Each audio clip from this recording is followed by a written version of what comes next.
Guys, ഇന്നൊരു പൊതിച്ചോറാണ് ഉണ്ടാക്കാൻ വിചാരിക്കുന്നത്. അപ്പോൾ അതിനു വേണ്ടി ഫസ്റ്റ് ഞാൻ അവിയൽ ഉണ്ടാക്കാൻ വിചാരിച്ചു. അവിയലിൻ്റെ എല്ലാ പീസസൊക്കെ എടുത്ത് അത് കട്ട് ചെയ്തിട്ട് ഗ്യാസിൽ വെച്ച് കൊടുത്തിട്ടുണ്ട്.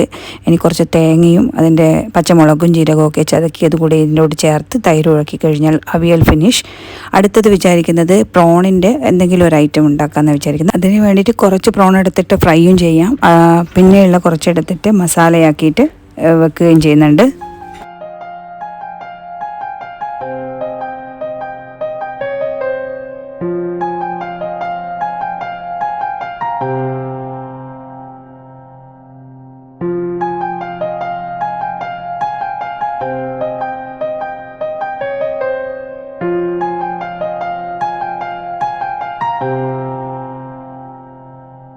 இரவா பகலா குளிரா வெயிலா என்னை ஒன்றும் செய்யாதடி, கடலா புயலா இடியா மழையா என்னை ஒன்றும் செய்யாதடி, ஆனாலும் தன் மௌனம் மட்டும் ஏதோ செய்தடி, என ஏதோ செய்தடி.